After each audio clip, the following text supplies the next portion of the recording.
So kepada lelaki-lelaki yang di luar sana, aku rasa korang perlu ada satu barang ni, iaitu screwdriver set. Kau tengok ni. Sekejap aku buka sekejap. Banyak tak banyak mata dia. Mata dia pelbagai jenis dan pelbagai saiz yang ada.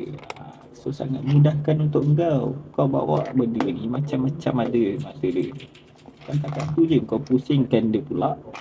Kau tengok kat sini pun ada juga alatan-alatan dia.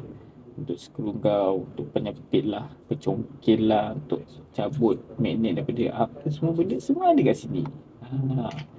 So pada aku kau dapat satu case ni dengan pelbagai orang kata screwdriver set ni lah. So mudahkan untuk korang lah, kau nak betulkan phone kau ke, kau nak betulkan PC kau ke, apa ke, terpulang kat kau. Tapi pada aku benda ni dengan harga yang murah, kau dapat satu macam ni dengan pelbagai, aku rasa sangat recommend lah. So mana korang dapatkan, korang boleh tekan beg kuning sekarang, okay?